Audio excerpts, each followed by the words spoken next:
자, 안녕하세요. 박성필입니다. 자, 오늘 HLB 보도록 하겠습니다. 자, 제가 어제 영상을 업로드했는데 오디오가 안 들어갔더라고요. 이걸 너무 늦게 알아버렸어요. 자, 아무튼 HLB 보도록 하겠습니다. 자, 형성되어 있던 박스권 하단부에 재진입을 했습니다. 클래스2 실망 매물이 대부분 반영되었다고 볼 수 있겠습니다. 박스권 내로 재진입하고 박스권 최하단부에 현재 매물을 쌓고 있기 때문에 아래로 이탈할 가능성이 좀 적어졌다는 것을 의미하고요. 그리고 이 박스권 내로 다시 진입을 했다는 것 자체가 하락의 마지노선을 어느 정도 정해놨다라는 것이기 때문에 단기 추세로는 이제 긍정적으로 볼 수가 있겠습니다.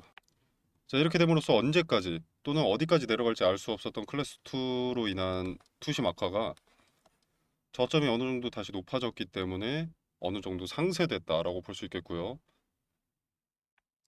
자, 그리고 이 목요일 날 있었던 상승이 요 구간의 매물 소화가 어느 정도 진행됨으로써 들어올려서 박스권 내로 재진입하는 게 아닌가 생각이 듭니다. 물론 뭐 진영권 의장이죠 이제. 진영권 의장의 뭐 계열사 주식 장내 매수 이런 이슈가 있긴 했는데 크게 의미가 있어 보이지는 않습니다. 과거 이 NDA를 제출했을 때 그때도 장내 주식들을 좀 매수했던 흔적들이 있었죠. 그래서 뭐 굳이 의미를 부여할 필요는 없다고 보고요.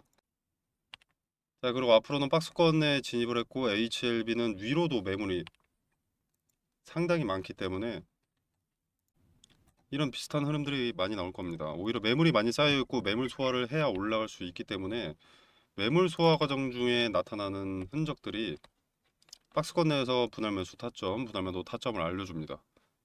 지금 재료 일정이 꽤나 남았기 때문에 이제 박스권 상단 부근으로 가면 저항을 받는 것을 확인하고 나서 분할 매도하는 것이 유리하고요. 이때 분봉에서 한 차례 저항받고 재돌파 시도 같은 것이 있는지, 뭐 예를 들어서 이런 데서 저항받고 또 한 번 돌파 시도가 있는지, 그리고 이런 재돌파 시도가 있기 전에 같은 자리에 지지를 받는 그런 흔적들이 있는지, 그러니까 지지가 수렴되는 자리가 있는지를 판단할 수 있다면 해야 하는 때, 매수해야 되는 때를 잡아낼 수 있습니다. 자, HLB는 지금 기대감의 전부인 리보세라니까 리라프 그라티닙의 일정이 꽤나 많이 남아 있습니다. 리보세라닉 같은 경우에는 7월 23일이죠. 클래스2의 6개월 기간 만기가.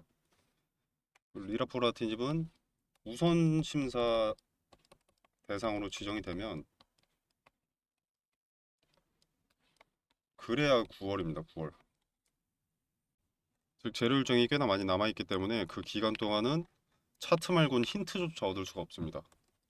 FDA 관련된 내용은 HLB와 항소제약도 모르는 정보입니다.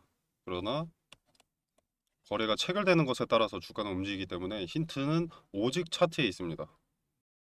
차트를 등한시한다면 그 자체로 도박입니다. FDA의 승인 여부는 그 누구도 알 수가 없고요. 정보를 알 수 없다는 것은 근거가 있을 수 없다는 것입니다. 제발 승인되기를 바라는 간절한 마음은 저도 같은데 승인될 것이라고 예단하고 투자하는 습관은 버리는 게 좋습니다.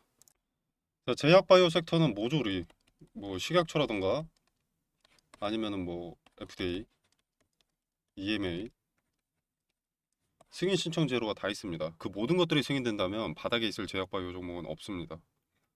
저도 HLB를 오랫동안 다뤄오면서 승인 가능성이 높다라고 생각을 하긴 하는데 명확한 근거가 없기 때문에 예단하지는 마시길 바라서 말씀드리는 것뿐이고요. 자, 그리고 클래스 2 자체를 여전히 부정적으로 보시는 분들이 많으신데 이번 클래스 2는 그렇게 부정적이지는 않습니다. 굳이 따지자면 이벤트 일정이 길어졌다, 일정이 딜레이 됐다 정도는 부정적일 수 있는데, 자, HLB에서 이제 CMC 실사 후에 보안을 지적받은 마지막 사항 하나가 공정과 연관된 것이고 HLB가 아니라 항서제약이죠. 공정과 연관된 것이고 공정과 연관이 되어 있다면 지적사항의 경중과는 다르게 경중과는 무관하게 본래 클래스 2가 나옵니다. 그러니까 항서제약이 FDA 기준을 100% 충족을 했다고 하더라도 이미 공정과 관련된 지적이었기 때문에 클래스 2는 예정되어 있었다는 거죠. 자, 그리고 여기서 접수 2 영업일 만에 본심사 착수와 이제 클래스 2를 통지했다는 것은 개인적인 사견으로는 지적사항을 잘 보완했다던가 혹은 세 번째 시도인 만큼 심사를 우선적으로 받게 되는 게 아닌가 하는 생각이 듭니다. 그래서 공정 데이터만, 공정 데이터 무결성만 검증된다면 승인으로 갈 가능성이 높긴 하다는 거죠. 자, 물론 그럼에도 불구하고 저는 기대감만 이용하시기를 권유드립니다. 승인 나면 그때 다시 사도 늦지 않습니다. 자, HLB가 무슨 뭐 유통 주식수 300만의 품절주도 아니고요. 승인 나도 사려면 무조건 살 수 있습니다.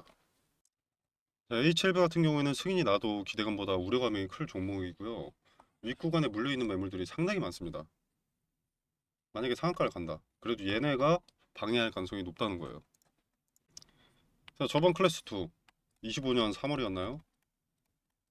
자, 이때도 항소제약은 CMC 분야 전문가들을 투입해서 실사 준비를 마쳤다. 어쩌고 저쩌고 해놓고 또 CR을 받았기 때문에 이번에는 리스크를 먼저 우선순위에 두고 리스크를 관리하는 쪽으로 가닥을 잡는 게 현명하다고 판단합니다. 자, 제가 말씀드리는 긍정적인 측면은 차트에서 드러나는 흔적이 주도 주체가 다시 한번 물량을 모으고 있고 저점을 높여서 기대감이 반영될 시점에 폭발적인 상승세를 만들 가능성이 점점 높아지고 있기 때문에 기대감이 긍정적이다 라는 것을 말씀드리는 거고, 이 기업 자체는 긍정적이라고 생각하지 않습니다. 자, 제 개인적인 사견으로는 리보세라닙이 승인되고 주가가 적정 가치로 평가받고 난 뒤에 리라프그라티닙이나 뭐 리보세라닙 적응증 확대 이런 걸로 또 3년 내지는 5년 정도 기대감 이상하게 만들어 놔가지고 개인들도 엄청난 고점에 물리게 만들어서 못 벗어나게 만드는 그런 그림이 그려지거든요. 뭐 완전히 새로운 파이프라인일 수도 있고요. 근데 하나의 재료로 수년간 흰머리 나게 만드는 놈들이라서 믿음직하지가 않습니다. 능력 좋은 사기꾼 같달까? 그래서 기대감만 이용하시기를 수십 수백 번 강조드립니다. 야, 이 기대감은 반영되게 되어 있습니다. 시간이 오래 딜레이 됐지만 아예 날짜도 나와 있죠. 7월 말과 그리고 9월에 각각 리보세라니까 리라프그라틴이 기대감이 반영될 예정이고요. 7월 말에 우선 리보세라니 기대감 이용해서 기대감 야무지게 먹고 나오시고, 그리고 이제 승인 결과 발표 며칠 전부터 높은 확률로 급락을 할 겁니다. 요런 때처럼. 요때는 이게 거절될지 보류가 될지, 그러니까 CRL을 받을지 몰랐죠. 몰랐는데 급락이 됐습니다. 왜냐면 리스크가 있으니까. 이 눈치 빠른 사람들만 야무지게 기대감 먹고 나오는 거고요. 그리고 이들의 매도세 때문에 이렇게 급락이 나오는 거죠. 요거는 CRL 때문이고. 자, 주식은 사놓고 가만히 있으면 본래 도박입니다. 대응을 해야만이 투자입니다. 투자. 대응을 하면 명백하게 손실이 적어지거나 수익이 늘어나는데 안 하는 것이 이해가 되지 않습니다. 하루하루 주가에 일희일비는 하는데 가장 간단한 해결법인 대응은 하지 않고 손 놓고 기도한다. 장기 투자인데요, 저는. 장기 투자는 배당 주는 종목을 하는 겁니다. HLB 얘기만 하면 자꾸 잔소리만 하게 되는 것 같은데, 대응을 하셔야 살아남는다는 것을 강조드리고 싶은 마음에 본의 아니게 좀 공격적인 어투가 자꾸 나오게 되네요. 자, 아무튼 요 HLB는 7월까지 뭐 크게 없긴 한데 중간에 하나 정도 있습니다. 자, 그게 뭐냐면요, 바이오 인터내셔널 컨벤션입니다. 자, 6월 22일부터 25일까지 진행이 되는 거고요. 요거에 HLB가 참가합니다. 자, 이 행사는 비즈니스 미팅이 중심입니다. 수만 건의 1대1 미팅이 사전 매칭으로 진행이 되고요. 여기서 기술 이전이나 뭐 공동 개발 그리고 투자 유치 이런 것들이 논의되는 자리입니다. 글로벌 제약사와 이 바이오텍이 직접 만나는 자리여서 협업이나 투자가 자주 이루어지는 이벤트 행사고요. 참가 규모 같은 경우에는 15,000명 이상, 그리고 참가국은 60에서 70개국입니다. 자, 이 이벤트 행사부터 만 한 달 뒤쯤에 클래스2 최종 결과 여부가 나오게 될 텐데, 그 한 달간 기대감을 많이 부풀릴 수 있는 명분이 하나 생기는 거죠. 이런 거 세력한테 아주 좋습니다. 왜냐면은 지금 상황에서 갑자기 세력이 돈을 써서 상한가를 만듭니다. 상한가는 아니어도 뭐 한 20%를 올렸다고 가정을 해봅시다. 개인들이 이걸 매수할 거예요. 20% 올랐다고? 아무 이유도 없는데 안 하거든요. 근데 이런 거 있어서 상승을 하게 되면 개인들도 덩달아 탑승하게 됩니다. 아, 내가 모르는 어떤 호재가 있나 보다 하는 거죠. 그래서 이런 이벤트 일정이 있다면 주가가 상승할 가능성이 좀 높고요. 간암 치료제 결과 여부도 한 달 뒤에 나오기 때문에 기대감이 크게 반영이 될 겁니다. 아마 이때부터. 그래서 6월 말부터는 차트에 좀 집중을 해보시는 게 좋다고 생각을 하고요. 자, 텔레그램 방에서는 HLB 정보나 뭐 뉴스를 제외하고서도 트레이딩 관점에서 대응을 자꾸 대응거리는데 대응을 어느 자리에 해야 하는지, 그리고 해야 하는 이유, 그러니까 근거가 무엇인지, 어떤 근거로 왜 지금 내가 팔아야 되고 지금 담을 하는데 왜 분할 매수를 추가 매수를 해야 되는지 그 근거 자세하게 설명드립니다. 그리고 제가 자꾸 대응 거리잖아요. 기대감만 이용하셔야 된다. 뭐 기대감, 뭐 본재료보다 기대감이 더 크다 상승세가, 그리고 가만히 있으면 도박이다, 이런 말 많이 하지 않습니까? 자, 텔레그램방에서 제가 그 근거를 설명드릴 텐데 여러분 따라하지 않으시더라도 말씀드리는 근거에 따라서 한번 수익률만 계산을 해보십시오.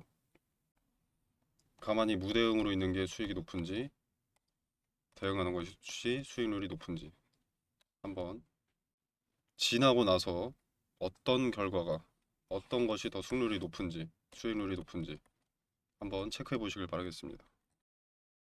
자, 텔레그램방 참여는 영상 설명란에 보시면 더보기 버튼이 있고요. 이 버튼을 누르시면 링크를 기재를 해뒀습니다. 그리고 댓글로도 고정해 두도록 하겠고요. 자, 링크 타고 들어오시면 이런 창이 하나 뜹니다. 자, 여러분들 텔레그램 입장을 원하시면 이거 체크해 주시면 되시겠고, 이제 개별 종목 대응 분석도 마찬가지로 이렇게 두 개 체크해 주시면 되겠습니다. 자, 그리고 나는 이런 것은 필요 없다, 대응은 내가 알아서 하겠고, 나는 급등주 검색식이 필요하다 또는 전자책이 필요하다라고 하시면 이렇게 필요하신 것만 체크하시면 되겠습니다. 자, 그리고 텔레그램 입장이든 뭐 검색식을 받기든 전자책을 받기든 여러분이 요 뭐 링크라던가 아니면은 뭐 전자책 받으실 연락처 기재해 주셔서 제출 눌러 주시면 바로 원하시는 대로 보내드리도록 하겠습니다. 자, 그리고 검색식 같은 경우에는 검색키를 드리면 안 됩니다. 예전에 그런 뭐 사고 같은 거 많죠. 뭐 검색기라고 해가지고 뭐 다운받아가지고 어떻게 해라 해가지고 뭐 해킹하는 거. 그래서 뭐 어떤 프로그램을 드리는 것이 아니고요, 알려드립니다. 자, 이게 제가 쓰는 검색식인데요. 이 검색식으로 검색했을 때 뭐 이런 것들이 나옵니다. 급등주의 출발을 잡아내는 그런 검색식인데, 이 종목을 찾는 것은 어렵지 않습니다. 매도 타점이 어려운 거죠. 자, 이 부분은 이제 보유자의 영역이기 때문에 자유롭게 매도를 하시면 되는데, 만약 나는 어렵다, 매도 타점도 궁금하다라고 하시면 근거에 따라서 어느 정도 설명을 드리기 때문에 참고해 보셔도 좋다고 말씀드리겠습니다. 자, 물론 말씀드리는 매도 타점 같은 경우에는 저는 리스크 최소화가 최우선 순위이기 때문에 머리 꼭대기가 아니라 어깨 부분으로 다소 보수적으로 잡습니다. 자, 텔레그램 방은 링크만 보내드리면 되는데 검색식은 좀 보내드리기 귀찮은 부분이 있으니까 정말 필요하신 분만 체크해 주시면 감사하겠습니다.